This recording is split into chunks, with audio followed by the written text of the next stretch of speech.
morning, dear participants.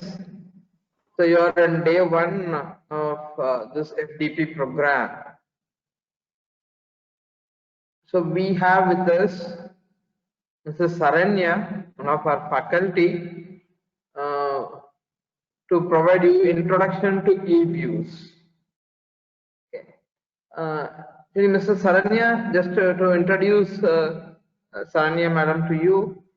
She is currently an assistant professor at GRG School of Management Studies.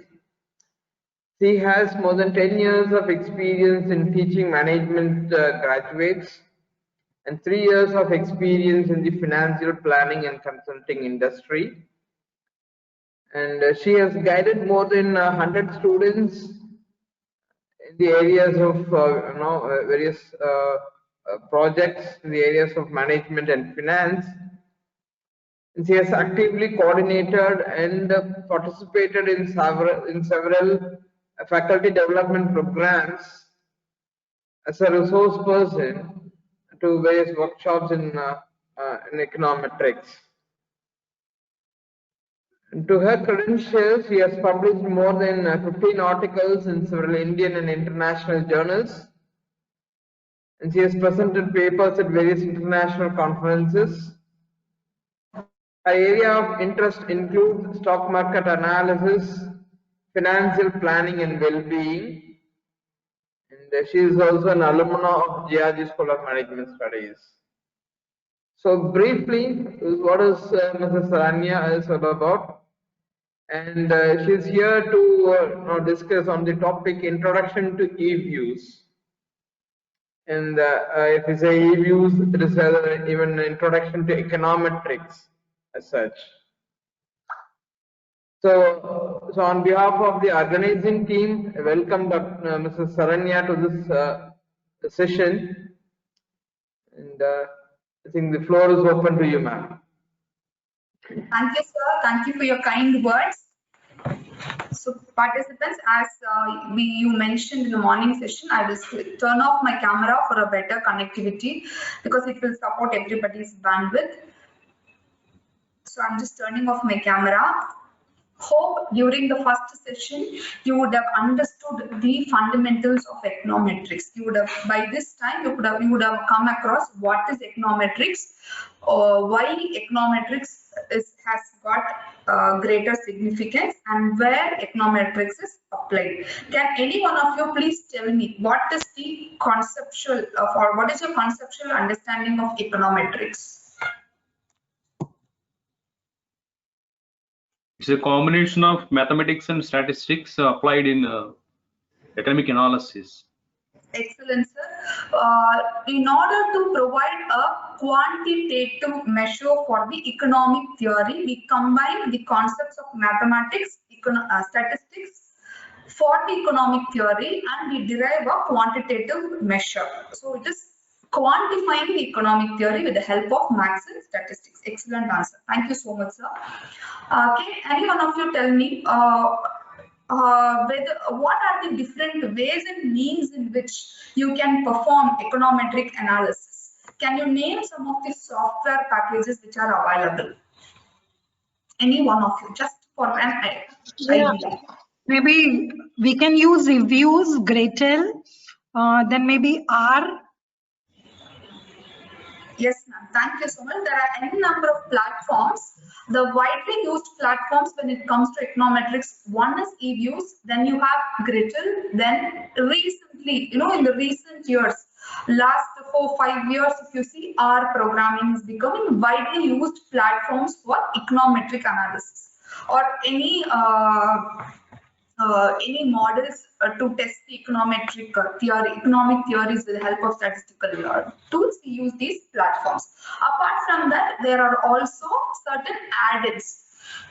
These add-ins, the add-ins which are available, can also be a part of your Microsoft Excel, which also gives you a platform where without a software, all these are softwares. R is an open source software, whereas e-views is a paid software. There are few demo versions and student versions which are free for us with a limited period access. There are certain add-ins, some are paid add-ins, some are trial version add-ins, which can be incorporated along with your Excel, which will help you to perform similar analysis. Whatever you do with the eViews, the same thing you can do with even Excel. So if you look at the popular Excel add-ins or Excel stats, you have a risk simulator add-in, then you have Num Excel. All these platforms, these add-ins will help you to perform econometric analysis too. So here, since eViews is one of the most popular platform, we thought we will give you an introduction to this platform, because many of the participants may new eViews, may have the comfort level in working with eViews, but there are always people who are new to eViews platform. So we thought it is essential for us to tell how to use this eViews platform, so that it becomes easy in the future sessions. That is, when tomorrow somebody is telling unit root testing, you don't need to go and search for where do I go for the unit root testing, or where do I go for the data, or how do I import the data. So this particular session on introduction is designed in such a way. First thing, we will be looking into the process of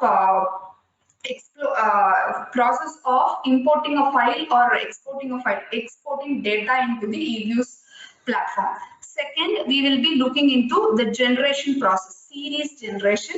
Third, we will be discussing about how to do a descriptive statistics for the data. Then fourth will be correlation. We will be looking into parallelogram test and unit root testing. These are the 5-6 elements which will be covered in this particular session. All the whatever we do, the parallelogram test or the unit root testing will also be done in the future sessions, but still this will be an eye-opener for you to do the basic testing. So shall we start with the basic eViews? Shall I go ahead with the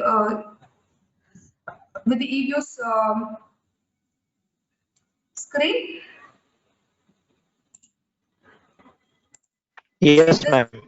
eViews platform. I will open the eViews platform, and from then on I will tell you how do we export the data into it. So this is how the basic eViews platform will look like. So you can see here, I'm clicking on the eViews. The moment eViews platform is open, it will open like this for me.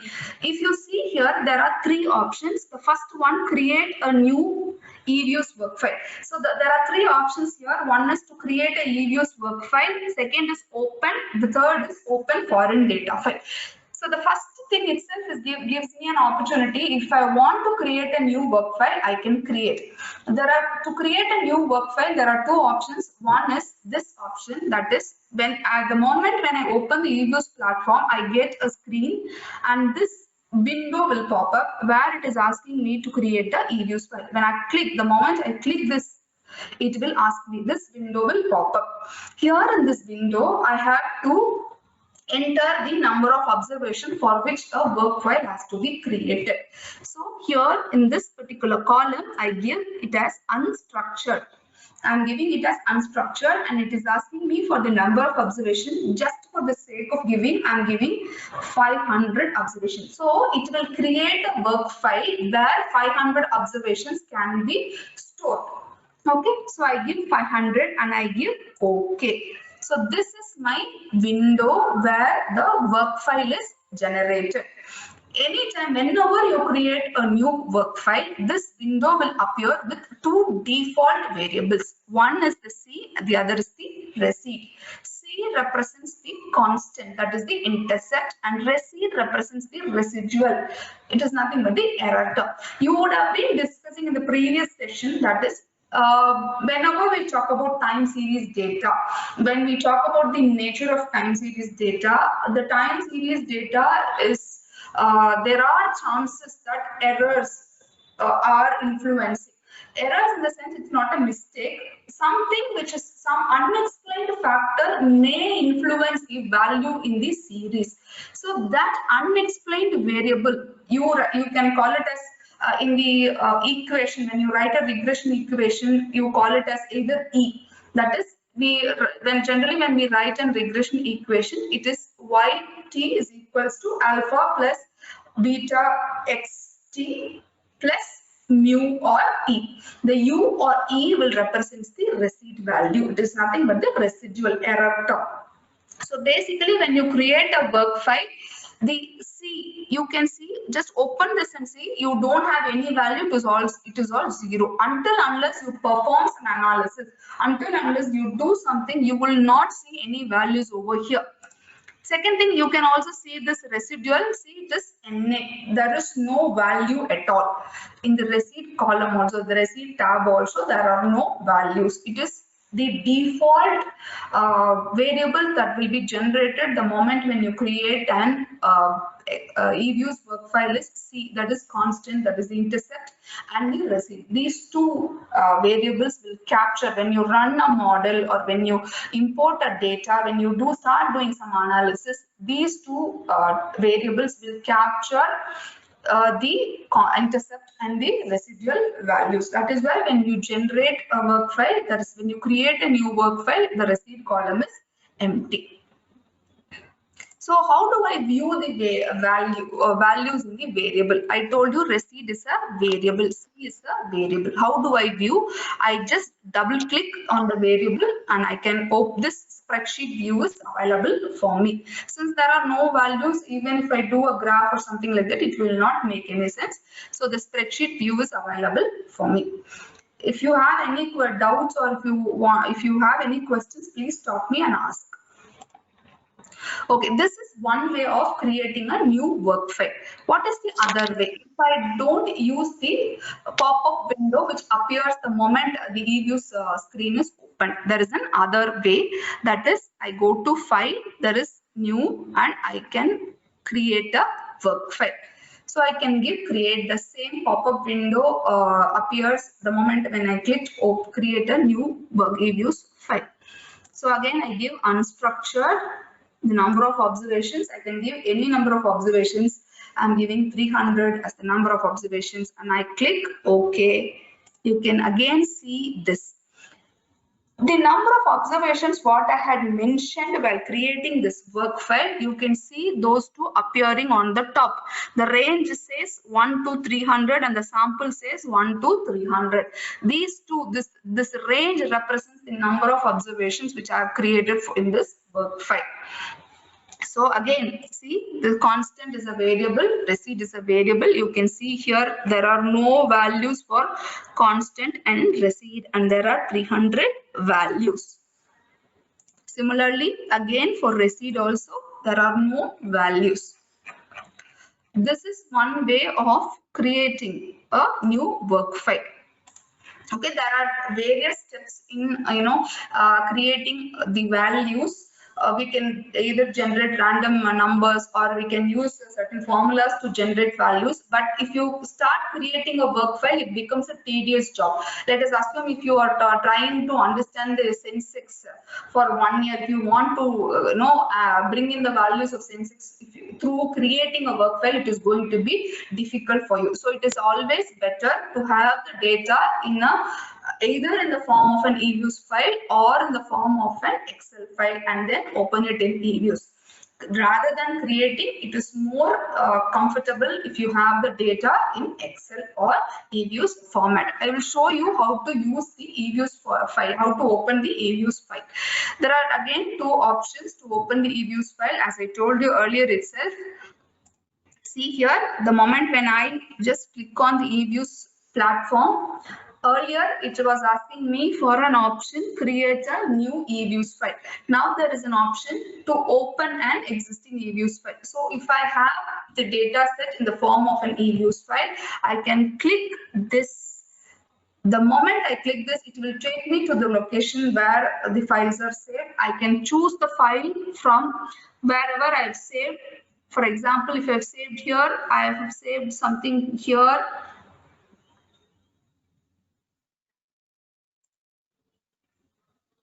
So I can select the eViews work file and give open. See, you can see the variables.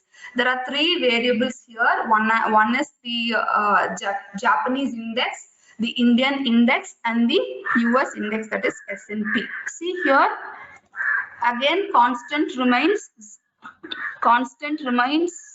0, and the receipt will not be there because we haven't done.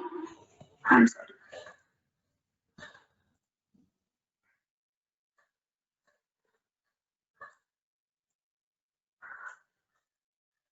This is the Japanese index.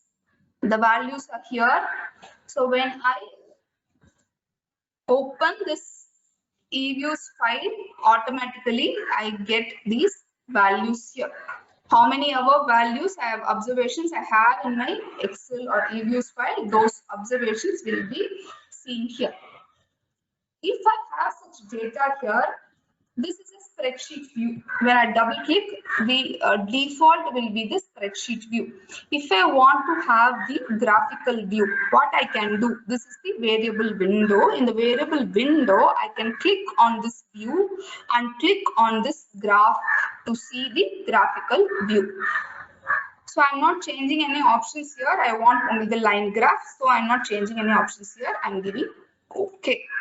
So here, see here, I can see the graph. Hope you all can see the graph. So the graph for the variable, that is the variable is the Japanese index, that is Nikki. So it is appearing here.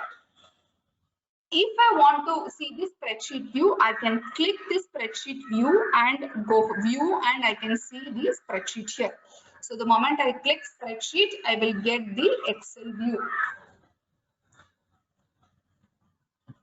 Okay, then if I want to see the graphical view in the variable window, I click the view icon, view tab, and I click graph and I say okay. So this is the graphical view of my data. I'm not going for further analysis with this. I will just show you how to import the data.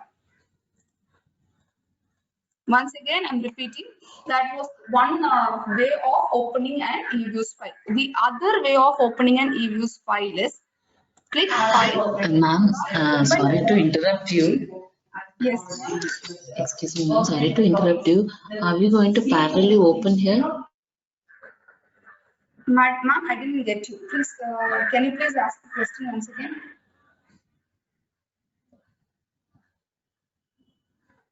Ma'am? Can you please repeat the question? Ma'am, her question was, should we also work on eViews continuously, simultaneously?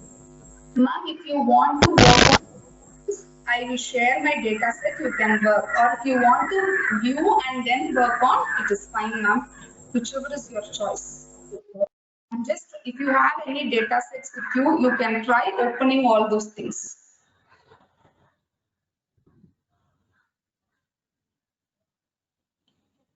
If somebody is completely new Okay, to this, okay, Sharanya ma'am. Okay, Sharanya ma'am.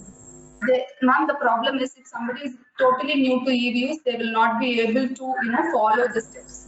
So I thought I will demonstrate. If you want, you can also simultaneously do it. If you have any Excel data with you. Or if you want me to share the data, I can share it immediately with you all so that you can use the same data and start opening it and accessing it. You want me to Ma'am, share? we would prefer to listen and learn first, ma'am. Okay, ma'am. So shall I proceed? Yeah, ma'am. Yeah, madam, please Ma'am, proceed, madam. there was a small internet problem here. Okay, ma'am. My question was parallelly we are going to open the software and do along with you, continue along with you, or is it you're just giving demo and then later You will we feel that practice? you want to parallelly open the software and do it, you can start doing it, ma'am. I will support you. I will tell the steps one by one. Or if you want to see first and then do it, we can also go ahead with that, ma'am. Okay. That set of instructions we need so that we can do it later. Okay, ma'am. I will, ma'am. Anyway, tomorrow, day after tomorrow, every time we are going to do this. But the thing is, tomorrow somebody comes and says that open the eViews, open the Excel file, open the data file. You will be searching where to go and open. That's why I thought I will not share any data. I will just show you I will demonstrate it for you. That's only reason I thought it like this. Thank you so much, ma'am. Okay, Sorry for interrupting you. Bye. Please excuse me, there is too much of noise.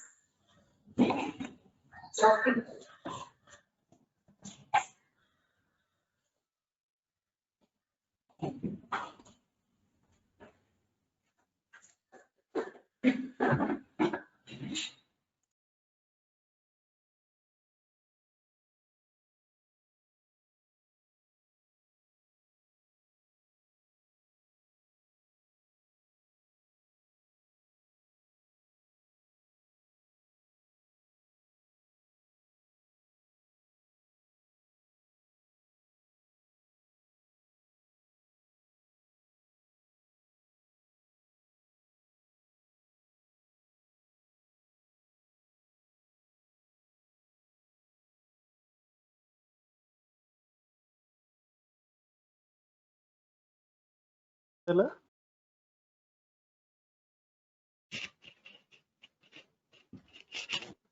Saranya ma'am. Okay. Hello. Saranya madam. Saranya madam, we are not able to hear you, madam. Hear me? Sir, can you hear me? Okay, okay. Sorry, I was, it was in mute. I didn't notice it. Sorry for this inconvenience. Okay, I wanted to tell you how to open the existing eViews work file. Please remember, only when the data set on which you want to perform an analysis, it can be any kind of a data. It can be a time series data or a cross-section data or a panel data. It can be any kind, any data set. If you want to perform an analysis on the data set, that file where all the data is saved should be in eViews format. Only when the file is in eViews format, you can follow this pattern. So I click file, I click open. The moment I click on open, I get the first option as eViews work file. So if I click this eViews work file, it will take me to the place where I stored all the files. I'm just clicking here and I'm just searching the file. See, the eViews work file will be saved in this format. This icon itself will tell you whether it is an eViews file or an other file. So this is an eViews file. Looking at this icon, you will be able to understand. Okay, I click and I say open. See here, once again, I've done the same thing. There are two methods of opening the file. So here also the data is open. So I'm just clicking on other variable. I just write NSE, which is the National Stock Exchange Index Nifty for about a period has been here. I've just taken roughly a period data is here. And this is a spreadsheet view. I told you how to open a variable. So if you want to open a variable, you have to double click the variable. So I want to open NSE. So I double clicked on NSE. The variable view is here. So it is this spreadsheet view. If I want to see this value in a graphical way, how do I do? In the variable window, click view and click graph. I'm not going to change the graph pattern. I'm only using the line graph. So give OK. You can see the NSE graph, the Nifty index values in a graphical format. So if I want to again go back to the spreadsheet view, what should I do? In the variable window, again, I will click view and I will say spreadsheet. So this will give me the spreadsheet view. This is again the small, this is another way of opening up an eViews file. Now I will tell you how to open an Excel file. Generally, whenever we do an analysis, we find it much comfortable to save data in the form of Excel. Rather than any other format, we try to save our data in the form of Excel. So it is easy for us, because most of us being using Excel for a very long period of time, we find it much comfortable to save data in Excel.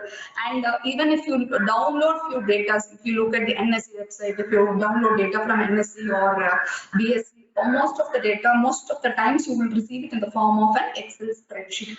So it is always better to have the data in Excel spreadsheet, because however you want the data, you can have the data in Excel and then import the data to eViews platform. It's not wrong if you have it in eViews work file. But if you have it in Excel, people who are much comfortable with Excel can have the data files in Excel itself. So again, for opening an Excel file also, there are two ways. As I told you, the moment I click on open the eViews window, it is asking me for a foreign file. Open a foreign data file. Any file which is not having the extension of eViews, that is, it is not saved in the format of eViews work file, will be considered as a foreign file only. So I'm clicking this open the foreign file. So again, it will take me to the place of storage. So I click on here. I have a lot of data sets here. I'm just showing you sample data set. One is one file. I'm just trying to open. The moment I click on that data set, it will appear for me like this. The data will appear here. I have to click on. Please don't make any changes. If the data set, whatever you want to, on which you want to do an analysis, if it is rightly saved, if it is in the right format in Excel, you can just go ahead, click next, say next, next, and it will appear for us like this, and give finish. So give no, the variable will appear here. The variable window will appear here with the variable. Here also I've taken the Nifty data. You can just double click on Nifty and you can see the values here. Again, I told you when you double click on the variable name, it will open it in the spreadsheet view. If you want to see the graphical view, you can click on graph view, graph. You will get the graphical view like this. Depending on the quantum of data, the graph will appear. So this is another way of opening an Excel file in eViews. There is another way, as I told you earlier itself. One is file. I did it for eViews work file. Click on file of menu, open. Here you have the option called foreign data as work file. So I told you, except eViews format, any file which is saved in the format of eViews, all the other rest is called as a foreign data file. So I click on that and it will ask me to choose the file. I'm just choosing this and I'm giving it as open. The same window will appear once again. Give next, next, next and finish. The data will appear for me. See here, the same data is appearing for me. Whenever, whatever you do, this is serial number because there are two columns in my Excel data. One is serial number, the other is the Nifty index values. That is why both the columns are appearing here. See here, serial number will be 1, 2, 3. You can see this. Don't confuse. I am not giving any other value here. It is just the serial number. And Nifty data is here. You can see here like this. You have the constant. Default constant will be there. And the receipt tab. These two are default tabs. When you open up a new work file, when you start doing an analysis with a new set of data, your constant and receipt will always be blank. It will not have any values. Only when you perform some data analysis, this C and receipt will start capturing some values. Until unless it will not have any values. I will show you as and when we do. I will show you when receipt, when you can see, because tomorrow when you are doing OLS, you can see receipt values and all. They will be showing you once the OLS, the basic regression is done, the OLS, the residuals are captured and you can see the receipt values here. Okay. The last way of opening up an data file. Opening up and data file. This is what I've told you so far. eViews platform, to create a new work file, there are 3 steps. Then to open an existing file. To open an existing eViews file, there are 2 steps. Third is an Excel file, and importing also you can do. And there is another way, copying and pasting the data. One more thing is right clicking the data. I will just show you. Just a minute. Okay, here I have the values here. See here, I have an Excel file.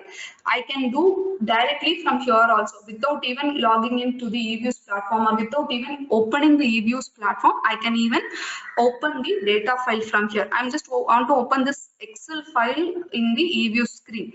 I can just select, right click the file. The moment I right click, the menu will appear. In this, I have to click open with and I have to select eViews. The moment I select this eViews, whichever version you may have, the steps are more or less similar. There will not be too many differences in the steps. Next, next, next. The same thing is appearing. You can see that here, finish. And I will get the file here. Okay. So this is one another way. There is another way also. What I can do is copying and pasting the data from an Excel file. That is also possible. So if I want to do that copy pasting for data, what I should do is, see here, I'm just double clicking, opening my, since I opened that file in the form of an Excel, eViews file, the moment I click, it is asking me for the, it is asking me to open it in the form of eViews itself. Okay, I'm just clicking and I'm opening it in the form of an Excel to show you the copy pasting of our data. So the Excel file is here. If I want the serial number, I can open the serial number also, or if I don't want, I can leave that. See here, I'm copying all the data of Nifty, which I have around 130 observations, which I have. I'm copying this data. I'm giving Control-C, or you can say copy, and I go to the eViews platform. In the eViews platform, in this blue color area, you have to right click and give paste. The moment you give right click and paste, the same window will pop up, the same process you will do next and finish. And the data is appearing here. Now you can see, can you see the data? Nifty is appearing here. Yes, the same data. These are different ways in which data can be opened in eViews. Whichever method is comfortable for you, you can follow that method. There are no strict rules that you should follow only this method. Whichever is comfortable for you, you can use that method. Only thing is, if you have it in Excel, the data cleansing process becomes easy for you. If there is any missing data, or if you want to cleanse the data, if there are some format issues in the numbers, all these things you can do. That cleansing can be done and that data can be imported. That's the only advantage of having data in Excel. It is easy to cleanse the data. Okay, there are so many tabs. You can ask me, there are so many tabs. We will not be using all these tabs for analysis. Mostly when we are opening the work files, we will use file, and the most often used menu is the quick menu. Apart from this, these two menus, the other menus are very rarely used. And if you see, this platform is a more comfortable platform because it gives multiple options for one process itself. Just to open a data in eViews, I have 4 ways. Either I can, while opening the eViews platform itself, I can do, or I can right click the file and do. I can copy paste. I can export. I can open a foreign file. I can import. I can do so many things. So this one platform is a user-friendly platform which gives multiple ways for doing one activity. Okay. So the next we will be moving on to the. So opening is done. I've shown you the screenshots of the steps and all. I will share this PPT with you all. We will be moving on to the series generation process. We will see how to generate a series slowly, one by one. I will tell you the process or the steps in which we will be generating a series, and then we will also discuss about the other the different ways in which a series can be generated. Okay, so coming to the basic eViews platform, here I'm just closing this window for time being to show you how to generate a series. Now I will show you how to generate a random series. Random number means there is no reason why that number, particular value is appearing in that place. So it will be a random number. So how do I generate a random number? First, before generating a random number, what I need to do is I need to create a work file. So I just click on new, I click on work file, and it is asking me for this data. I told you earlier itself, when this window appears, I have to click on, in the work file tab, I have to click on unstructured, and the number of observations I can decide, and I can give 500, 200, 300, or whatever it is. When I give this 500, it will automatically help me to generate 500 observations. Okay, so now I want to generate a series, random series. There is no reason why the value is appearing. It is randomly, the software automatically will pick numbers from different places, and that data will be given here. So for that, I'm going here to the command window. I'm writing 2 commands. One is SMPL. SMPL represents sample. I'm giving sample 1 space 500. This command represents the sample consists of 500 observations. Then now I want to generate a series. So I can give any name for the series. You can decide whatever name you want to give, you can give. But before choosing the variable, before giving the variable name, you have to type in series space. Then you have to give the variable name. Let us assume I'm creating a new variable with the name y. So y is equals to NRND. NRND, number of random variables, number of random values. So my NRND represents random values. So the moment I say, see here in the variable, this window, I can see a new variable called y. Was the variable y which was present before when I created the new work file? Can anyone of you answer? No, ma'am, it was not present at that It time. was not there. When I created the work file, I had C and recit as my default variables. Now, the moment when I generated a series, that is series y is equals to nrnd, when I gave that command in the command tab, automatically a new series called y is generated. This is the command tab where the command, basically eViews commands are inserted. For everything, even for a regression analysis or ArcGIS, for everything you can write commands. But since this is a user-friendly platform, there are other ways to do the same thing. So we go by the menu. We click the menu and we choose the option. We don't generally go for the command button. But in case of generating a series, we don't have option. We have to write command, not in the command tab, but wherever it is, we have to write something. Only then we'll be able to generate a series. Now you can see, I will just double click and show you this y.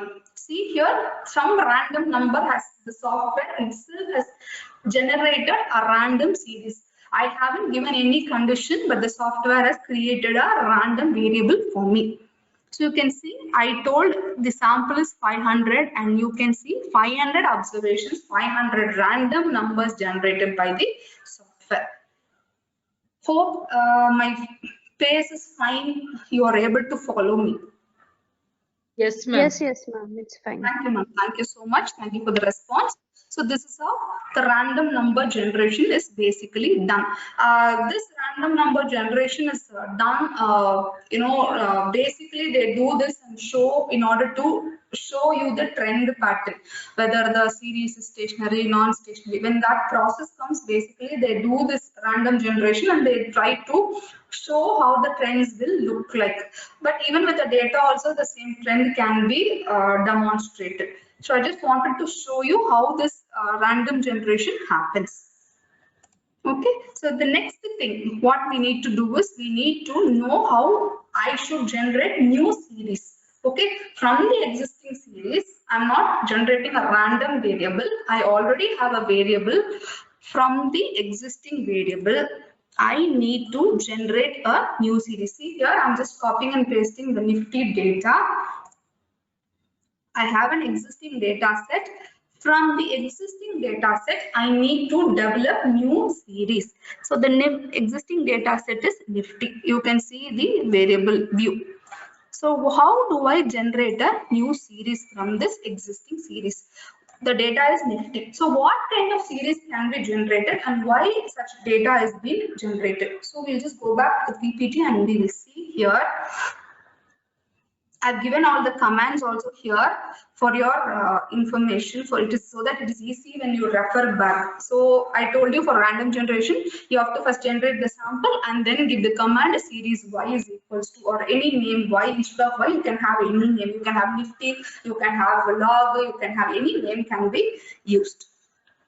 Then there are two ways. The same thing can be done without writing it in the command button. You can also use the generate series that is there in the quick menu and write the same. When you use this quick generate series, you will be writing this command, that is series y is equals to nrnd in that. But before that, you have to generate the sample. Only then you will be able to do it. I told you range and sample is will appear in the variable window. When the work file window is there, C and receipt is created. That time itself on the top of the window you can see range and sample. So once you assure the sample and range, then you can create this particular series.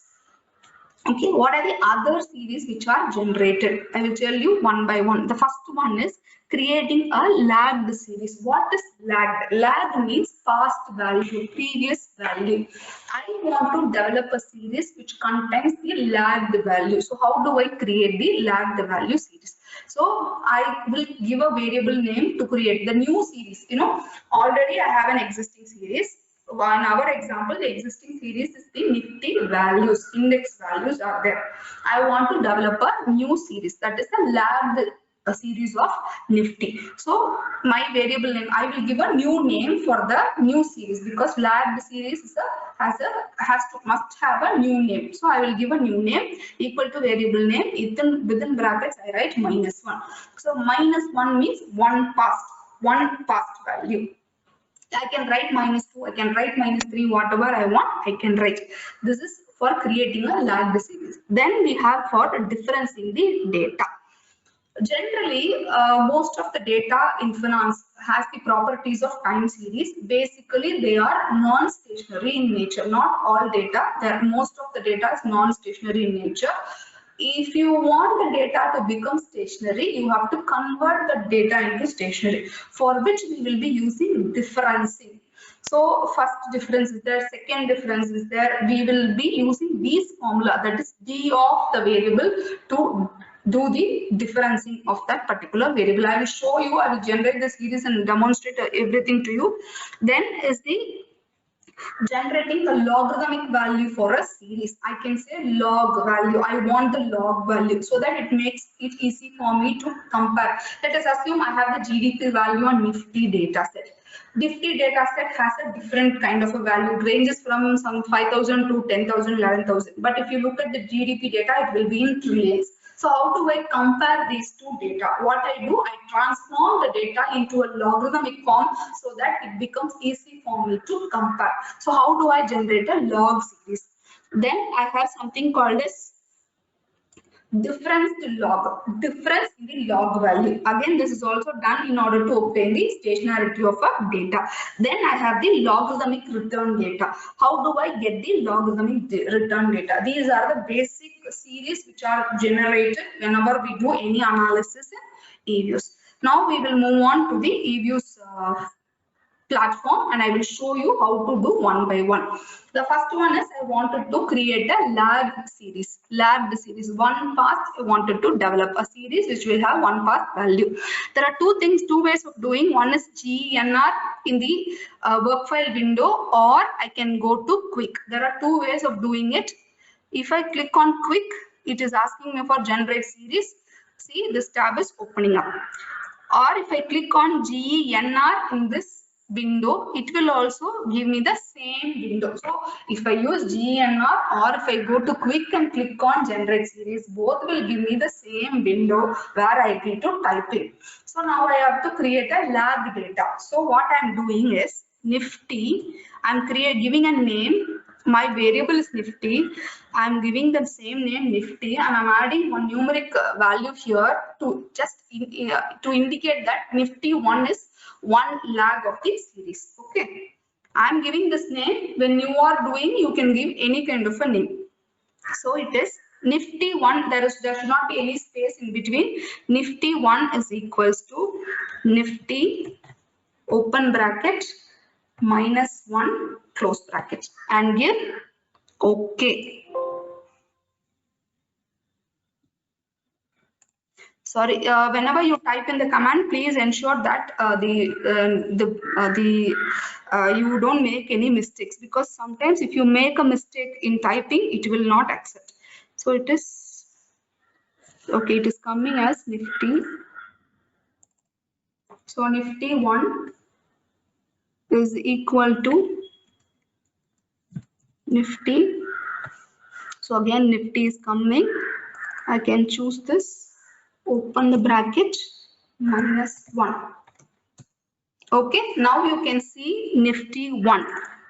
There is a value. The first value is not available because when I start with the first value, I will not have a previous value. That is why the first value is not available here. Okay, I will show both the values together so it is easy for you to understand. So I'm clicking Nifty. Click on press Control and select, because if you press Control and then select, automatically the two values whichever you want to open will be selected, and the order of selection will be considered by the software, and the same way it will appear. So I have selected first Nifty, then Nifty 1, right click here, open, give as a group, because if it is only one variable, if you double click the variable, you will be able to see. If there are two variables, I have to right click, give open and open as a group. Only then both the variables can be seen at a point of time. See here, can you see the previous day's value appearing in the next column? I will just add the magnifier and show you so that it is easy for you to view.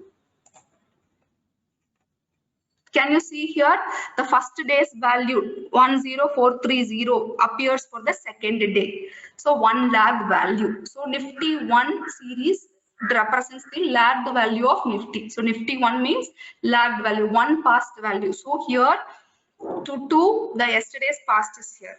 For the day 3, the day that is day 2 values here. Day 4, day 3 values here. So this is how basically this lagged value will appear. Are you able to follow? Hope Yes, you all yes, ma'am. understood how to generate a lag series. Now we'll move on to differencing the data, logarithmic data. Then we will do the differencing data. One by one, we will go ahead. Okay, how do I generate a log differencing series? So the same way, I can either click on quick generate series, or I can use the GENR tab on the work file window. I click on the generate series here. Now I want to create a differenced data. So what I'm going to do is I'm naming the differenced data as DNIFTY, DNIFTY is equals to D of NIFTY. Open the bracket, write Nifty, close the bracket here, enter. Now you can see DNIFTY as a variable. See here, there is a value. So again, I will open both the values together and show you. I'm opening Nifty and DNIFTY together, or you want, I will open all the three values here. I'm clicking all the three values while selecting. Nifty is my first variable, Nifty 1 is my second variable, DNIFTY is my third variable, opening it as a group. See here, all the three values have come here. Now you will see the differencing happening. Can you see the difference between 10551 minus 10430? Can you see the difference here? The difference is 121. So it is current price minus the past price, or today's price minus the yesterday's price. So basically this is how it is taken into consideration. When I say differencing, it will automatically consider the mathematical method where present value, I mean today's value minus the yesterday's value, current price minus the previous price. So that is the way the differencing data is generally observed. Now, how do I do the log data? So to create a log series, again I have to generate a new series to create a log series. I'm using here the GENR tab. I'm using quick and GENR simultaneously because for your understanding. GENR, again I will be able to see here. Now I'm giving a name as LNIFTY because L represents log. So I believe L represents log. So I'm giving it as LNIFTY, NIFTY is equals to log of NIFTY, Nifty. I close the bracket and I say enter.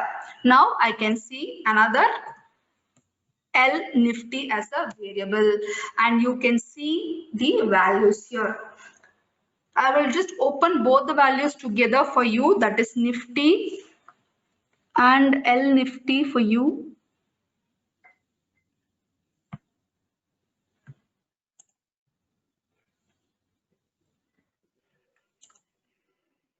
Open as a group. Now you will see the difference. Can you see the values which were in 10,000, 11,000 were compressed, were converted into the logarithmic form. So you can see the values here. Can you see this? So this is how you generally convert the data into a logarithmic form. But basically when you convert a data into a logarithmic form, you will lose the variance. You know, the quantum of variance is reduced when you convert a data into the logarithmic form. If you see the difference, between the first value and the second value, it was 121. If you find the difference here, it will be like 1 rupees 21 paise, something like that. So this will reduce the quantum of variance. That is why generally log is not widely used. But when based on the nature of the data, based on the place where the data is used, it is converted in the logarithmic form also. Only drawback is you will lose the quantum of variance, that is, it is controlled when you convert that into a log series. So now, how do I do the logarithmic return?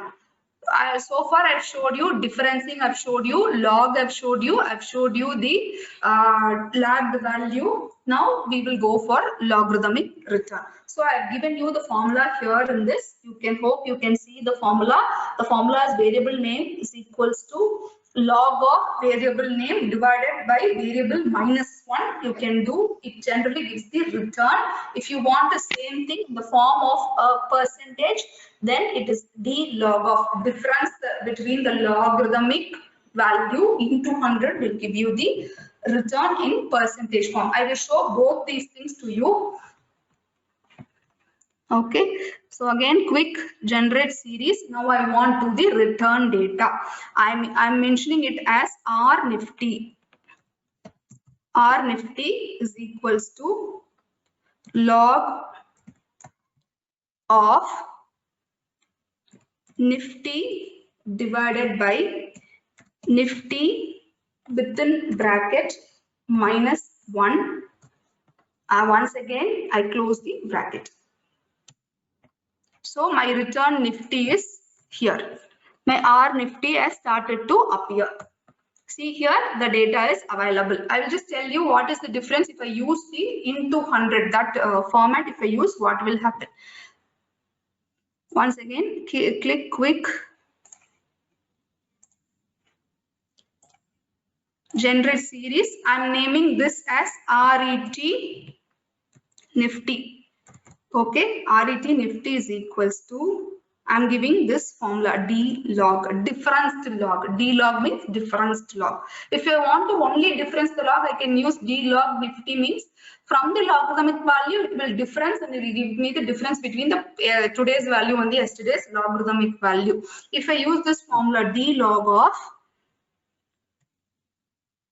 open bracket NIFTY Nifty into 100.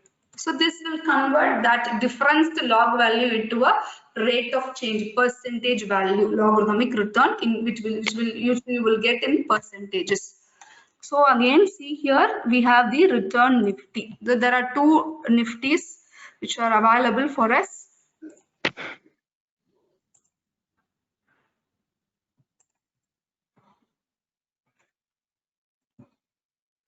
So I'm opening both as a group. See here, you can see the difference. Earlier, what was the answer? When I just converted the return, I calculated the return, I received the return. That is the difference between the today's value and the yesterday's value in the form of a logarithmic return. Now, when I multiply the same thing into 100, see here, I can get it in the percentage value. All these things are possible here. Okay, by generating a series. These generations will help you for further analysis. But if I just want to view a data, I want to just see a data, how the logarithmic value is there, how the differencing data is there, I want to see the lag value and all, what I can do is I just open the value, that is a variable.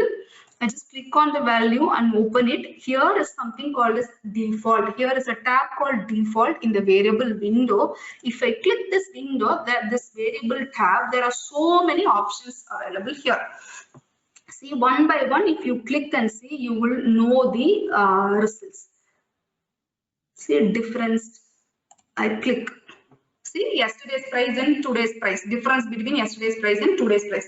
This is what I showed you as the difference, D Nifty. It automatically appears here. Okay. So again, I'm clicking, instead of difference, I'm clicking this percentage change.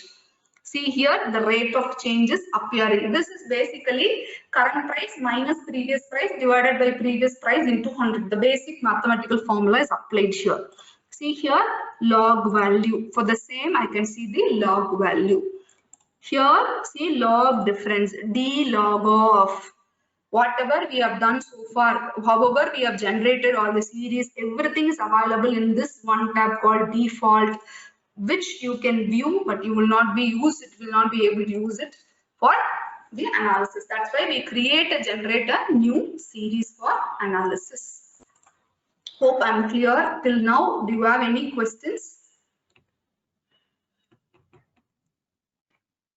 Hope you may not have any questions because all these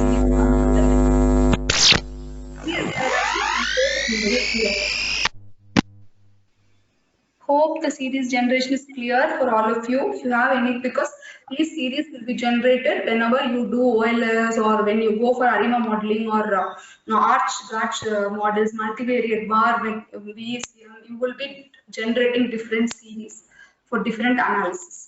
Hope it is clear with all of you. So now we will move on to descriptive statistics. I will just Madam, show you. good afternoon. Yes. This is Murli. Madam, thank you very much for showing. You have showed about log Nifty, right?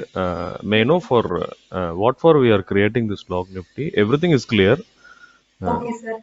Sir, when let us assume I'm comparing two different variables. I'm trying to understand the impact of GDP, the GDP and Nifty, two variables I'm going to compare.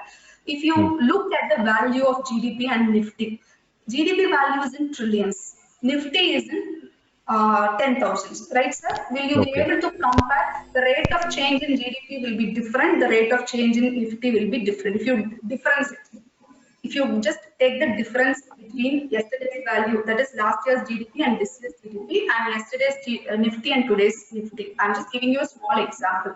Will you be able to compare both the values? No. The magnitude of the value is totally No, different. madam, we cannot compare. So that we have to change the form of both the data into the same form. That is what log Nifty. Am I correct? Yes. Yes, sir, exactly, sir. So we convert it into the logarithmic form, so it becomes easy for comparison. Okay, madam. Now I got it, madam. Madam, whether the sample data you will share or whether we have in this 11 version, we can use it. I will share the sample data with you also. After, as soon as my session is over, I will share all the data sets. Okay, okay. Now it is very clear. Thank you very much for making me to understand. Thank you, madam. Thank you, sir. Thank you so much. So now we will move on to the descriptive statistics. How to perform this basic. Ma'am, one question, please. Ma'am. Hello. Yes, sir. Ma'am, to make the series stationary, do we use this log of the series or differencing it is better? Sir, it depends on the trend. Like one data will obtain stationary only when it is differenced. Some data will be stationary by its nature itself. For example, I will tell you, if I'm taking the Nifty data, okay, raw data of Nifty closing prices, it will not be stationary at level. That is, the raw data will not be stationary.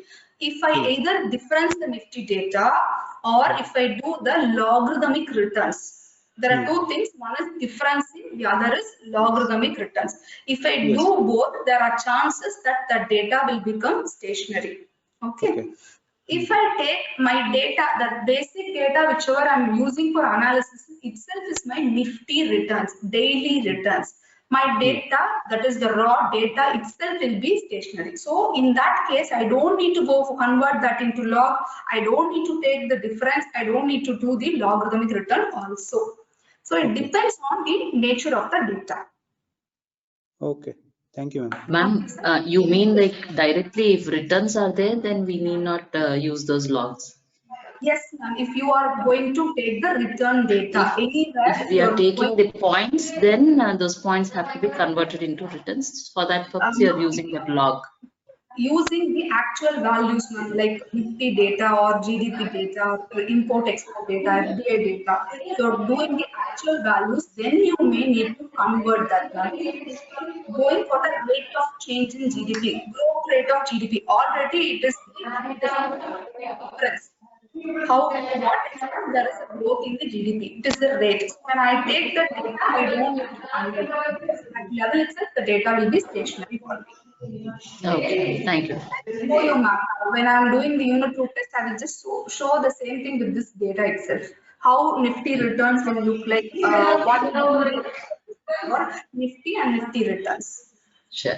Thank you. Thank you, ma'am. So we will just look into the descriptive statistics. So descriptive statistics, I've given you the menu here. What you have to click in order to perform the descriptive statistics, you have to go to the variable view and variable window, and from there you can do it. So see here, my variable is Nifty. Let us assume my variable is only Nifty. I'm taking Nifty as my value. So I just click the value, click the variable, and I'm viewing the variable. Here in the variable window, there is a view tab. Click on this view tab, click on descriptive statistics.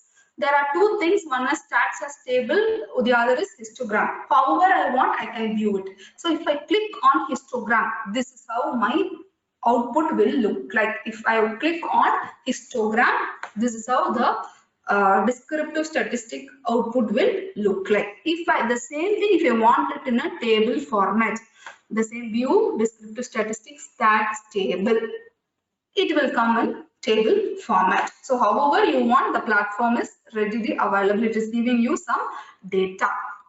So let us try to understand what this data is conveying for us.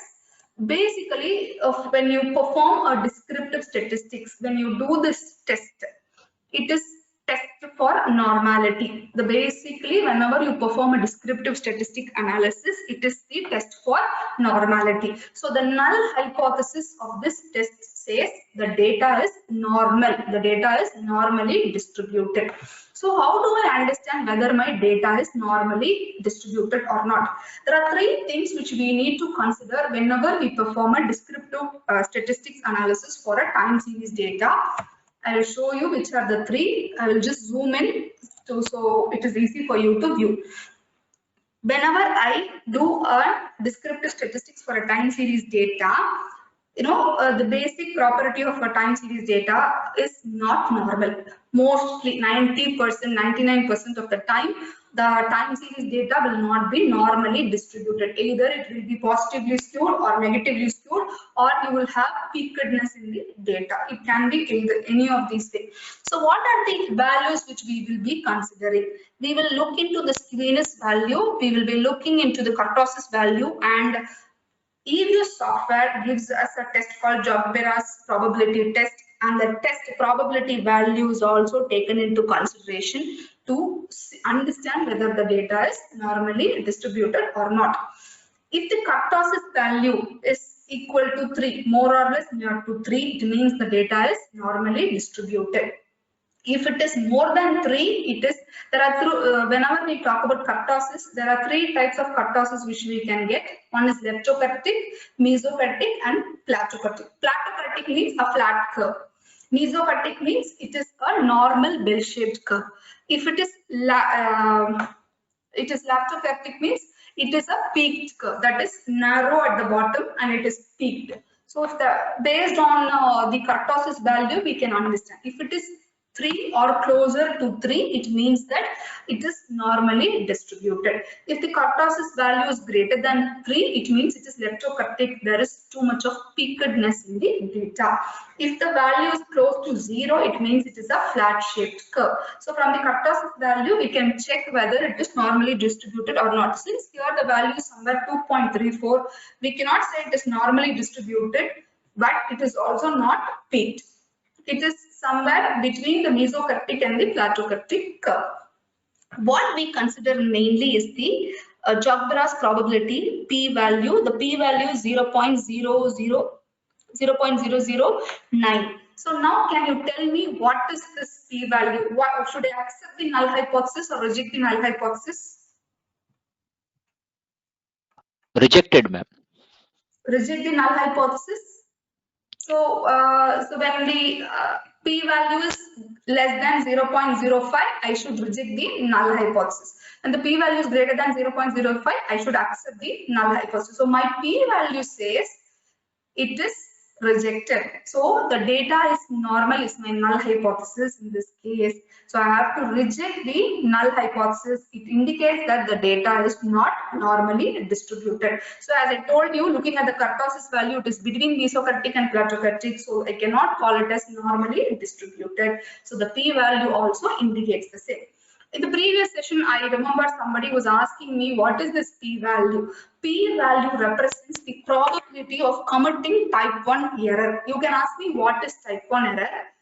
Rejecting the null hypothesis when it is true. When I reject a null hypothesis, when the null hypothesis is true, then it means that I'm committing a type 1 error.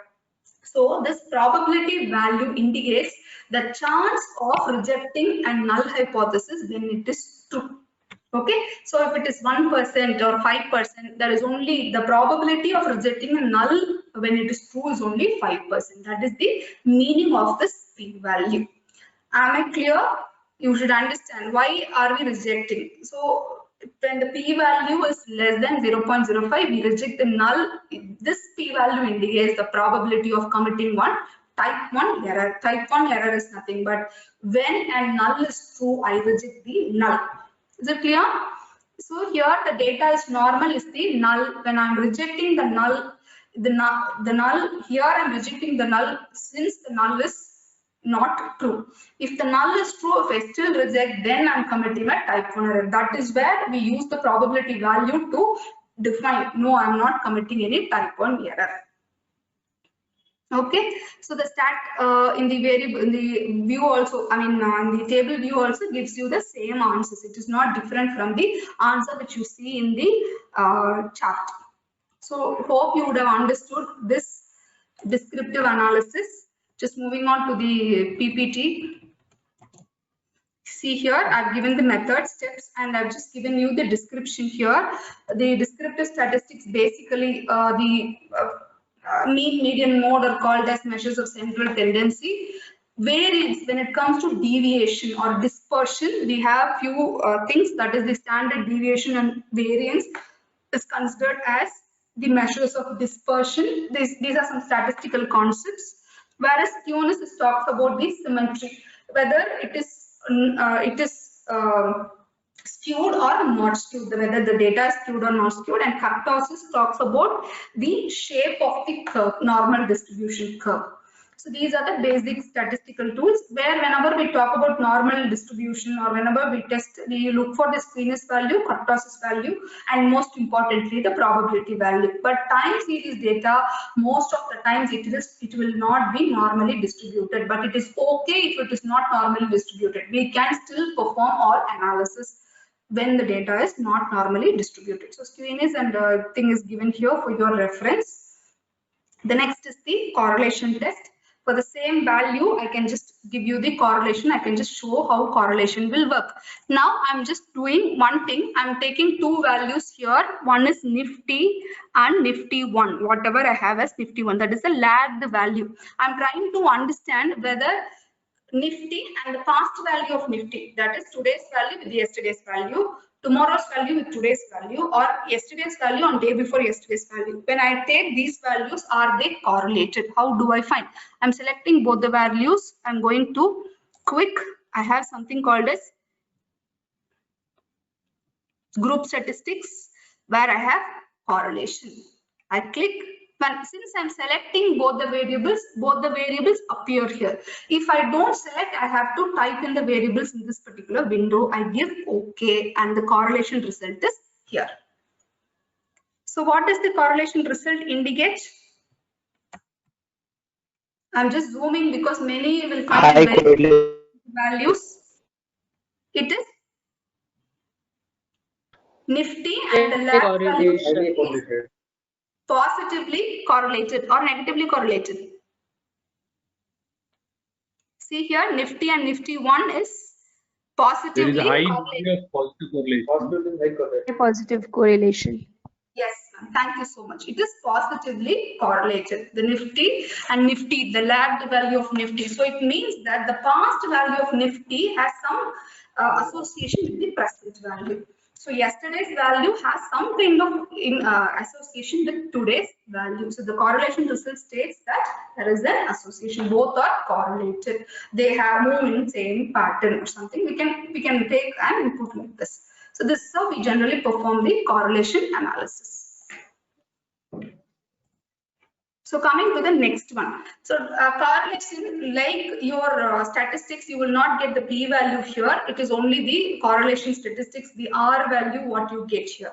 We don't get the probability value. Mostly whenever we talk about time series data, we either see whether it is positively correlated or negatively correlated. We don't look for the significance of that correlation. We generally look whether it is positively correlated or negatively correlated. So coming to the next one, as I told you, correlation, and then we will be moving on to the, so correlation also given here. You can see correlation, the form method you have to do, and the result output window screenshot given here. Now coming to the Karlogram test. This is one important test for autocorrelation. Before doing the test, we should understand the correlation. When the present value of a series has a strong association or is influenced by the past value of the series, we mean to say it is autocorrelated. I am correlated with my own past. So when the present value of a series is associated with the past value of the same series, then we call it as autocorrelation. The other name for autocorrelation is serial correlation. Why this concept of autocorrelation is important? We are trying to, whenever we perform some analysis, we try to understand whether the past value, whether the past behavior of a series or a variable has got some meaningful information. Yes, ma'am. Break now. Say okay.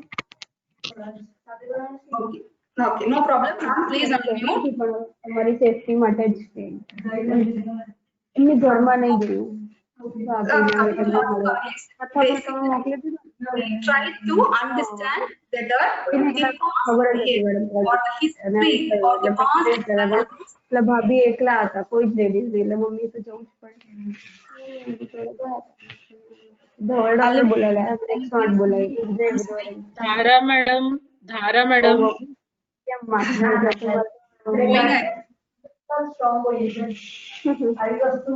બધું એ વખતે બધું handle બધું match કર્યું બધું. धारा madam You can just give her. You can just give her. એટલે બધું જ થયું. રાત્રે જયારે અમે બે જણા બેઠા ને મારાથી તો કોઈ કંટ્રોલ જ ના. આમ તો કેવું Dara Joshi. બેઠા અચાનક વન ફાઇન ડે કેવો કે મારો પાર્ટનર જતું રહ્યું. Dara Joshi. Mute your audio. Sir, you can mute her audio, sir. Okay. Right. પહેલી છોકરી 9 વર્ષની મોટી 9 7 અને 4. કેવું થાય? ભાભીનું આ બીજું મેરેજ છે. Sir, you can mute her audio from your end, sir. I'm just searching.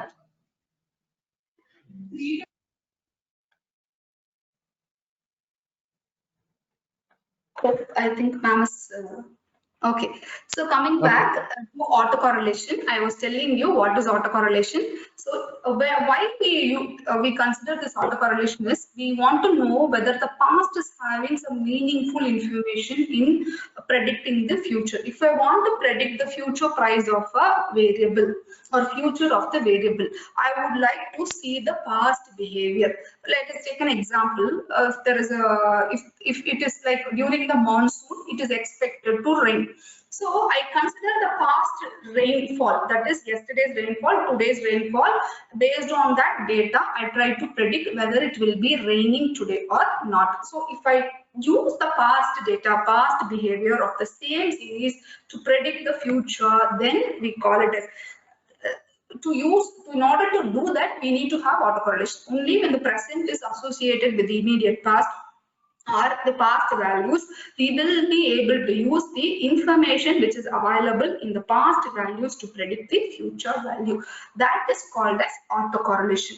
To understand whether a value has autocorrelation or whether the present and the past values are associated, we perform a test called Karlogram test. So I will show you the parallelogram test. I'm just taking one variable here, Nifty.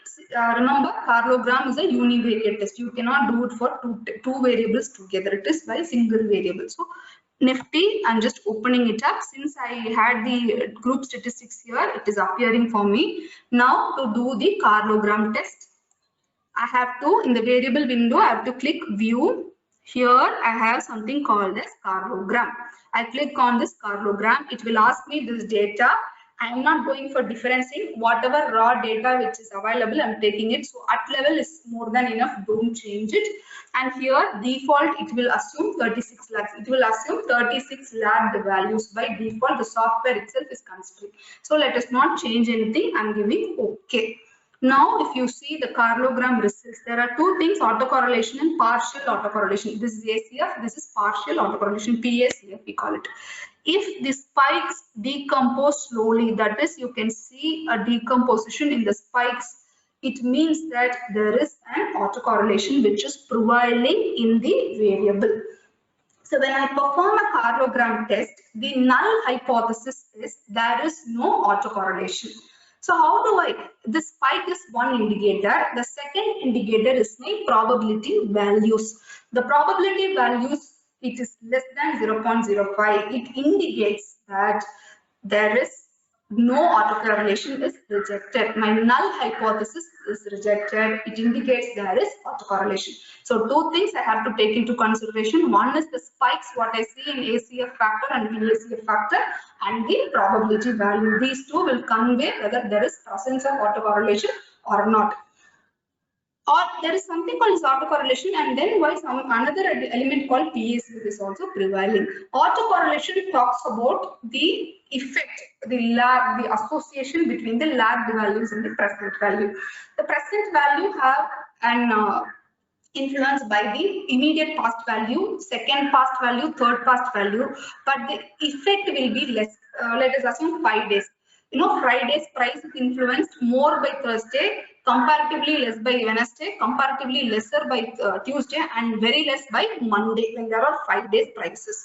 So this autocorrelation indicates that slowly after a point of time, you know, after a period of time, the lag will not have a significance. That is, the past behavior will not influence the present. This is what is the autocorrelation indicates. Then what does this PACF indicate? It talks about the correlation in the error term.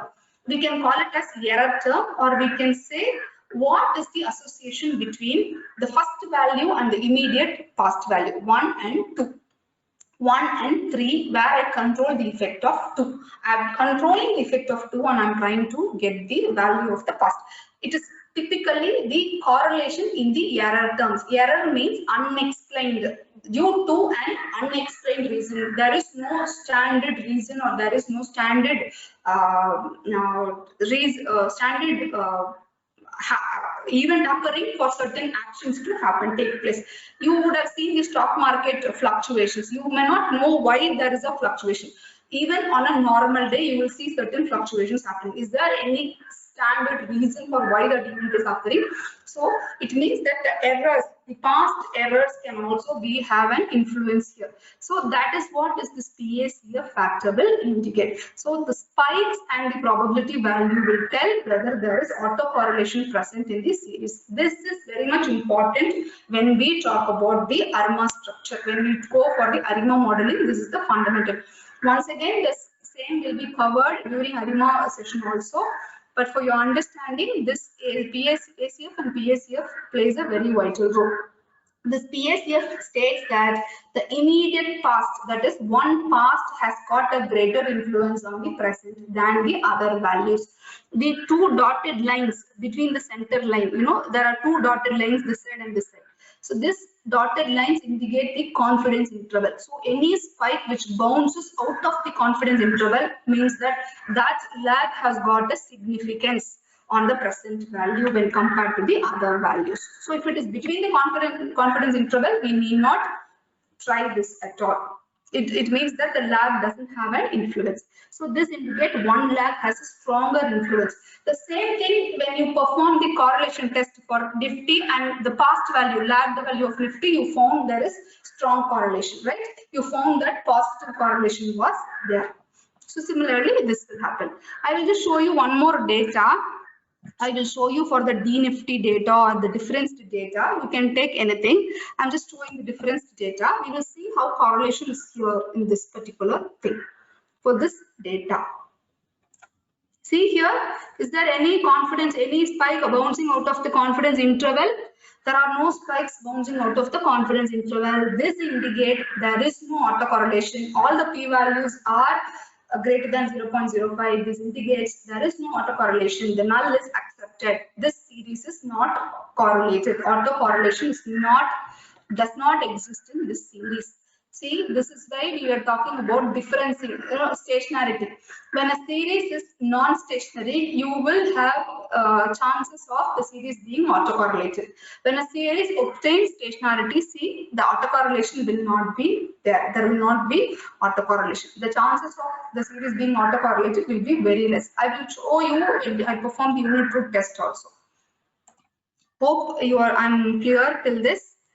We have stationarity and we testing alone left over. Before getting into the stationarity testing, I want you to have an understanding of the time series data. Basically, a time series data has the following properties. That is, a time series data is non-stationary in nature. What is non-stationary? The mean of the series or mean of the data or the variance of the data will not be constant. It will be varying, changing over a period of time. Let us assume last week's mean and considering this week's mean. Nifty data I have taken last week average and this week average if I consider, it will not be the same. So when the mean and the standard deviation or the variance is changing over a period of time, it keeps changing for different time periods, then we call the data as non-stationary. It doesn't have a constant mean. What is the problem if the data is not having a constant mean? We will not be able to use this data for predicting purpose.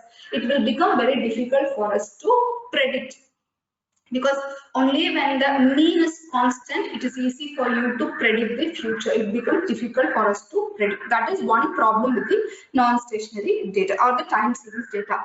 The second is, over a period of time, the non-stationary data is expected to exhibit a trend. Why I'm not putting it in the slideshow mode is because I'm switching on between the screens. That's why I didn't go for the slideshow mode. So second is, it may exhibit a trend. The third is white noise. We will be discussing about this. It will not have the property of white noise. It will be noisy in nature. The time series data is expected to be noisy. That is, randomness will be very high in this data. That is because of no reason an event can occur. So that is, it is noisy. I will tell you the properties of white noise. When a data will be white noise, it will not be noise making data. Because of the frequency, because of the randomness, the time series data is generally noisy in nature. It will not be white noised. Then finally, it is expected to have autocorrelation or serial correlation, which is what I was telling you. When I used the Nifty data, raw data, it said that it has got significant association with its own path value. So coming to stationarity, I was telling you about the properties of time series data. Now, what is stationary process, or what is the meaning of stationarity? When I say stationarity or stationary, when a series is stationary, it indicates that the mean and variance are constant. They are not changing over a period of time. This is the first thing which we need to understand. And even the covariance is constant. For a non-stationary series, the mean, variance and covariance will not be constant. And there will also be presence of autocovariance. That is, autocovariance is nothing but autocorrelation. This is the first thing which we need to understand. That is, mean, variance and covariance will be constant in case if a data is stationary. Even when you perform a descriptive analysis, you will be able to understand whether it is stationary or not. And if you see, generally, if you look at the shocks, will have a smaller effect. That is, it will not last for a longer time. In case of a data, when a data is stationary in nature, the shock, any shock, be it positive or negative, will not remain for a longer period. It will slowly die, or it will be there for a short run. That shock will not impact the series in a greater way. This is also another component of the stationary series. These are something which we need to understand.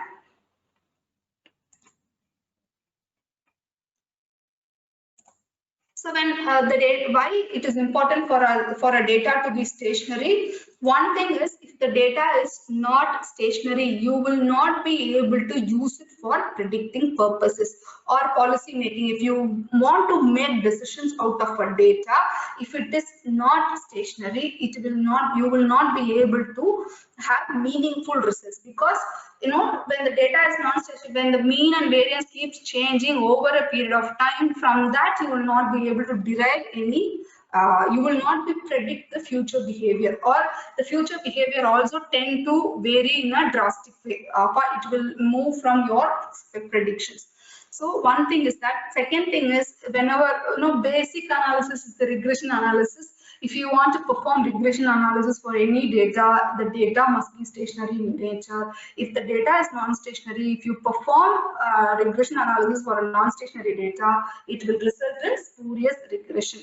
So this components will also be covered when you are talking about the OLS assumptions in tomorrow's session. So coming to the difference between stationary and non-stationary series, you can see the difference between the stationary and non-stationary series. As I told you, stationary series will have a constant mean and constant variance, whereas there is inconsistency in mean and variance in case of a non-stationary series. Then you have something called as mean reversion. Even there is a change, the series will revert back to its mean. Whatever is the constant mean, it will revert. It is expected to revert back to its mean in case of stationary, whereas in case of non-stationary, it will deviate from its mean to a greater extent. It will not. Sometimes it will revert, many a times it may not revert. That is what is non-stationary series mean. And when you perform the correlogram test, in the correlogram, autocorrelation, presence of autocorrelation will not be there. There will not be autocorrelation in case of a stationary series, whereas in case of a non-stationary series, you will see autocorrelation effect. And when it is stationary, it is easy for us to predict, whereas in case of a non-stationary series, it is quite difficult to predict the future occurrence. So I told you white noise. A series is noisy. When it is non-stationary, it is noisy. The random occurrence will be there. When I say a series is non-stationary, I mean stationary or white noise, the mean is equal to 0. The variance is constant, no autocorrelation. If the properties of a data set is like this, the mean is 0, the variance is constant, more or less equal to 0. There is no autocorrelation, effect of autocorrelation. The beta coefficient of the lagged variable, that is yesterday's value is 0. That is yesterday's value does not influence today's value. Then if such properties are there, we call this process as white noise. Okay, this is how, see here, yt is not dependent on yt minus 1, or yt plus 1 is not dependent on yt. Generally, y represents the variable, t represents the time series data set. So yt is not dependent on yesterday's lagged value of the same yt. So in such cases, we call a data as white noise. And mean reversion will happen. Whatever changes occur, the data will come back to its own mean. Now you have to understand the non-stationary stochastic process. Whenever we say non-stationary, there are certain trends which are prevailing, and those trends are called as stochastic. That is, when a shock occurs and the shock prevails for a longer time, we call it a stochastic process. Okay, in this there are different trends which are available. The first trend is the random walk without a drift. See here, if you look at this data, the data varies rapidly. But after a point of time, it comes back to its mean. Initially, it goes up like this, then it comes back to its mean. Again, there is a variation. You don't have any set trend here. There is no concrete trend, either upward trend or downward trend. If you have combination of upward, downward, mean reversion happening at one point of time, there is no mean reversion. So in such cases, mean reversion is nothing but when I draw a line here exactly towards 0, sometimes it is reverting back to 0, it goes up, comes back to 0, again it goes up for some time, then comes back to 0. So if this process is called as, if I draw a line exactly towards 0, because we believe that mean is 0 when it is stationary. So when I draw a line towards 0, the mean reversion doesn't happen, or happens, but not at a continuous phase. So we call it as a random walk with drift. This randomness, there is a randomness in the series, that is, we do not know why certain events occur, but this is a series without a drift. That is, it means that sometimes it reverts back to its mean, sometimes it is away from its mean. So this is one kind of a series in the non-stationary process. Whenever you call a data as non-stationary, this is one type of a trend you can see in the data. The second trend is this random walk with drift. Earlier it was random walk without drift. Now it is random walk with drift. So when I say random walk with drift, what happens? I can see a clear-cut trend. Either this trend can be upward. It is a random series only. We do not know the reason why certain changes occur, but still there is either an upward trend, or sometimes it can be even having a downward trend. So this kind of a data which has a trend component also in it, where you can determine the trend, we call it as random walk with drift. So what happens here? Here the mean reversion will never happen. The series is not coming back to its mean. When I draw a line to 0, the series is always having an upward trend or a downward trend. It doesn't come back to its mean. And every time when I calculate, when I see the intercept at one point is different from the intercept during the other point. So intercept keeps changing. Okay, this is one type of a trend which is prevailing. Based on these, we will decide, we will take a decision what option to choose in unit root testing. So this trend is important. We need to understand this trend. Okay, here the next one is the time trend or the deterministic trend. I am clear what is the trend. I know exactly what will be the change, the slope. I will be able to make out what will be the trend, what will be the future value. So far, if the rate of change is 10%, continuously it has been 10%. So after this point also it will be 10%. So I am able to determine the trend. So here in such cases, if I remove the trend itself, my data will become stationary. I don't need to convert my data into difference series. I just need to identify the trend value and just remove the trend value. The last one is the stochastic trend, that is time trend, and a stochastic random process is also there, time trend is also there. In such type of data, only when you difference the data, you will be able to achieve stationarity.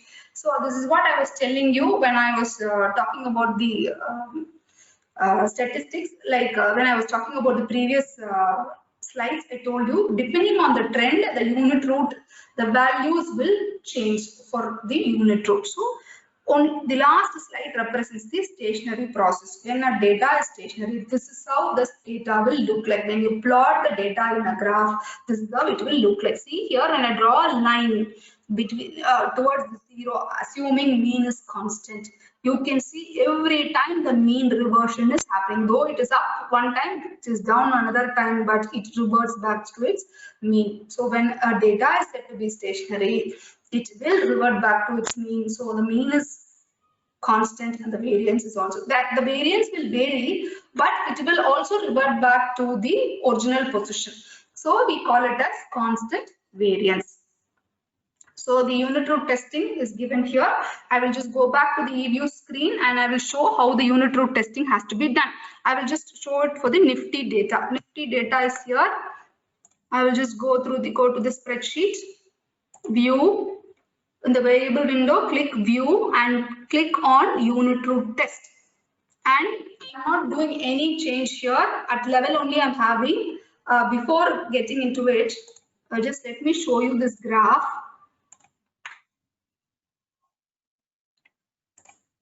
So how does this graph look like? It has got a random walk. And does it have a random walk with drift or without drift? It is with drift, madam. drift. Okay, sir. Thank you, sir. So I am going to unit root testing. I have none. When I say unit root testing, there is a chance of intercept. I told you when it is with the drift, there is a trend, upward trend, which is prevailing in this data. It means there is a chance of intercept. The intercept keeps changing for a period to period. If the trend, if this graph is looking like a random walk without a drift, then here in the trend equation, I will choose an option called none.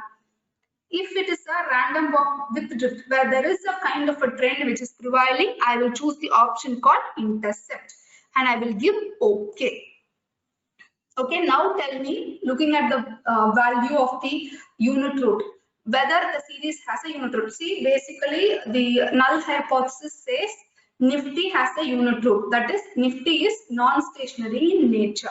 Looking at the p-value, tell me whether we have to accept the null hypothesis or reject the null hypothesis. Accept. We have to accept the null hypothesis. It indicates Nifty has a unit root. It is not stationary because the p-value is greater than 0.05. The same analysis I will show you for a difference to data. Okay, so D Nifty is the difference to data. I'm just opening that data and I'm showing the same analysis. Now you will see a difference here. See here, I'm just plotting this graph. See here, mean reversion is happening. When I draw a line towards 0, though there are variation is very high, but it still reverts back to its original position. So this, when looking at the graph itself, I can say the series is stationary in nature. So I'm performing the unit root test here at level only, because basic data, whatever I've taken, I'm doing analysis for the same data. So at level only, no differencing should not come here. Instead of intercept, I will go to none. Basically, it is none. Only when there is a trend prevailing or when you see the randomness and all, you will change the values here. So I give OK. So look at the probability value. What does that value indicate? Nifty has a unit Data root. is stationary.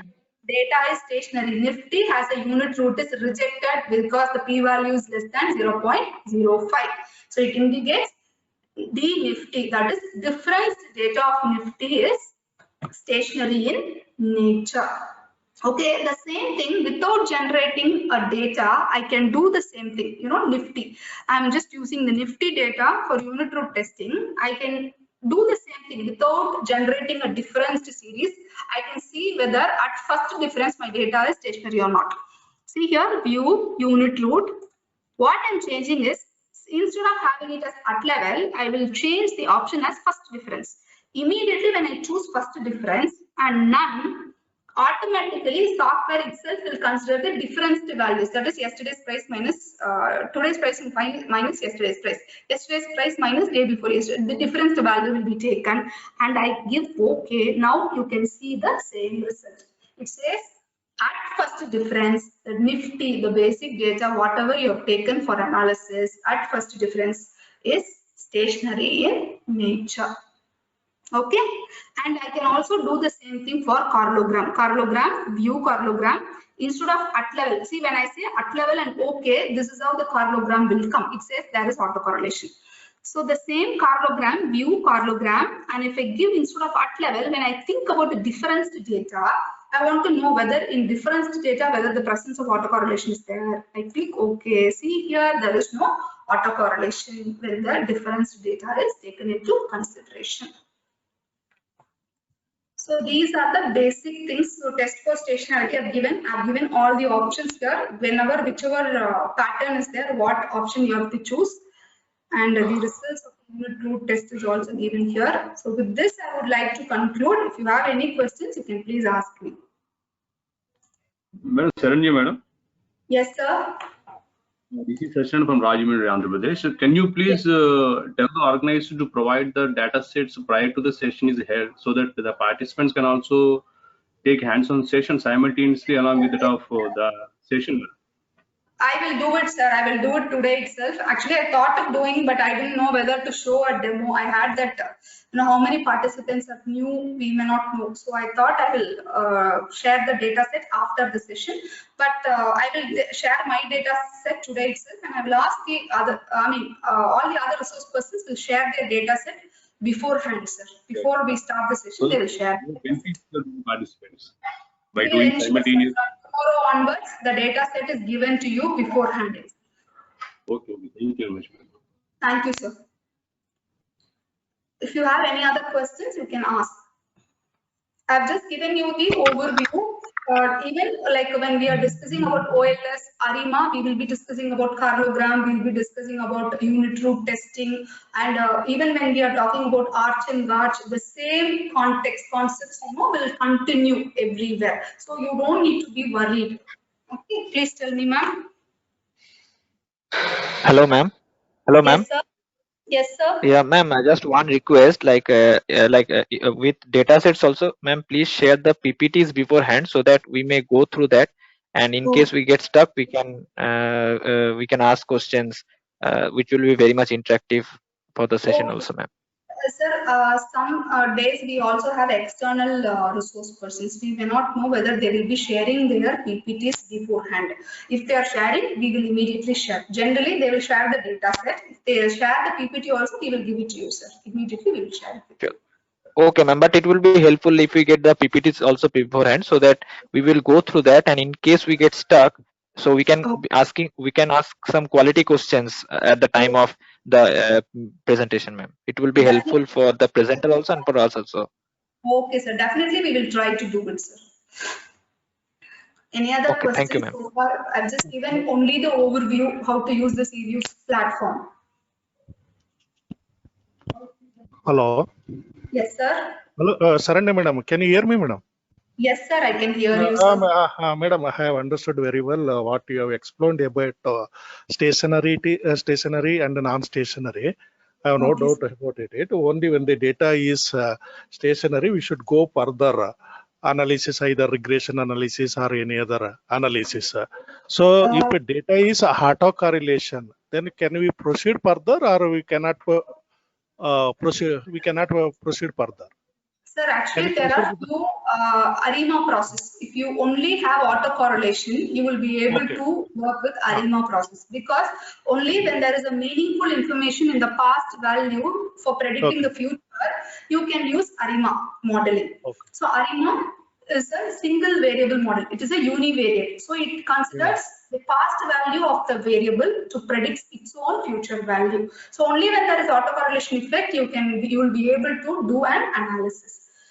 There are certain models where autocorrelation will not be taken in. Where this autocorrelation will lead to heteroscedasticity, that time we will not be able to do the analysis. That's where we go in for stationary data. Okay, thank you, madam. Yes, sir. One thing I wanted to tell you, there are different models will make use of data in a different way. If I look at OLS, the basic assumption of a linear or ordinary least square model is the data must be stationary. So only on a stationary data I will be able to do OLS analysis. When I say ARIMA modeling, I look for the stationarity, and I also check whether autocorrelation is existing. Based on the autocorrelation results, I proceed with ARIMA modeling. In case of VAR and vector error correction model, when you go for co-integration, it will be done on a non-stationary series, but the series must obtain stationarity at its first difference. So only when a data obtains stationarity, when it is differenced, for the raw data, you will be able to perform co-integration. So every model will have its own way of considering a data. So you will be coming across all these things in the next sessions. Like OLS means what are the basic assumptions. ARIMA means what are the basic things you have to check. Arch and Garch, VAR and BECM, like multivariate Garch. Everywhere you will be discussing the basic necessity or how the data should be. Only then we will proceed. So please don't worry, sir.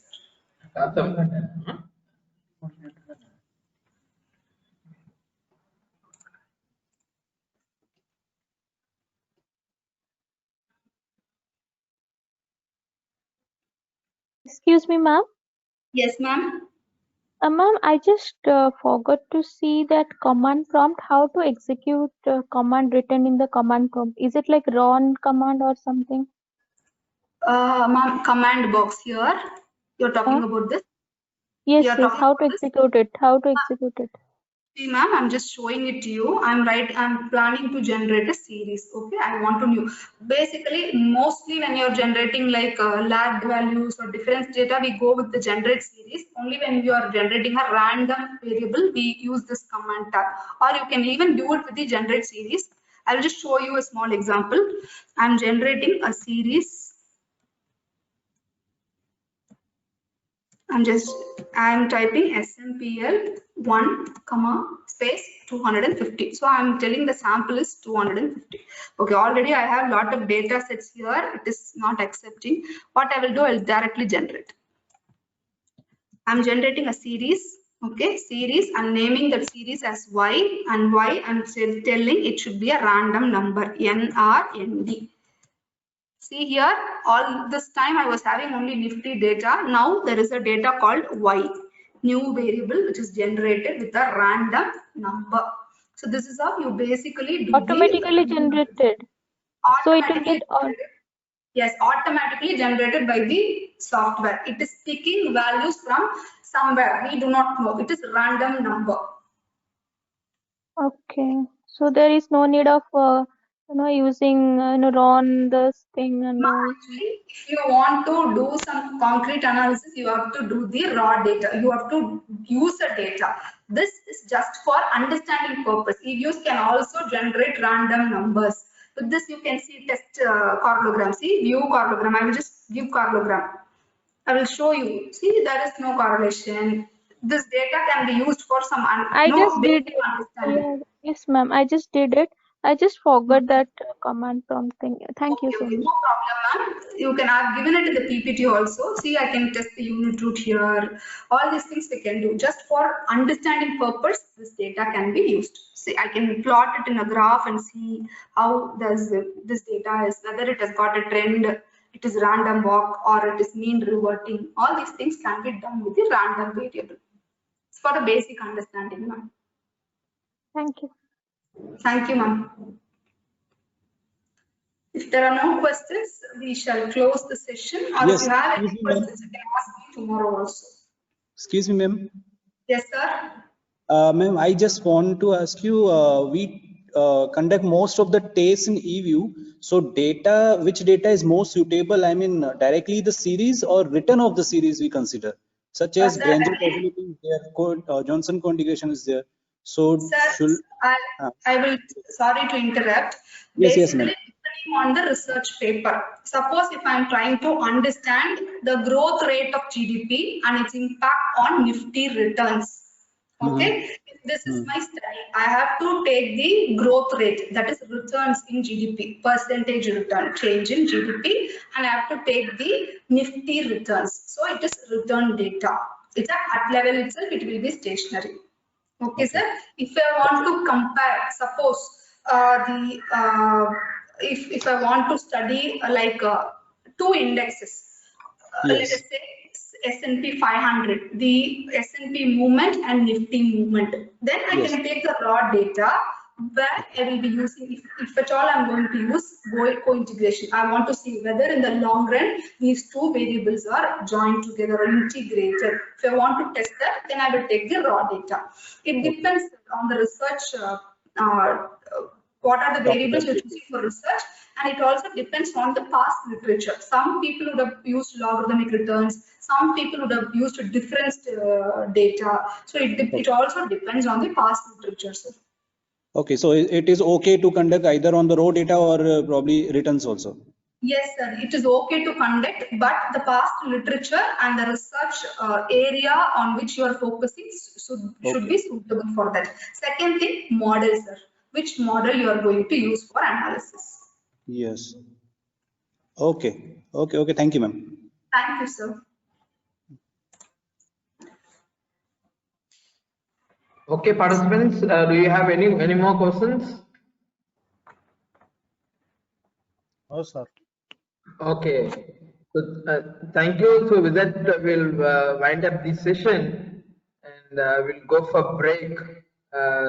Before that, I would thank Mrs. Saranya for her session on introduction to eViews. Actually, it was very informative and hands-on. They used some data sets and showed you how to calculate, how to analyze data, how to check normality, right? Unit root. And unit root, there are different models that you will be discussing in a different session. Okay.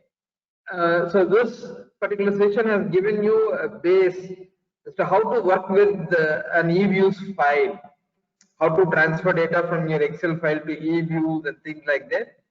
And now when you want to develop a data, you can simply download a data in Excel CSV format, then you can import it to eViews and work on.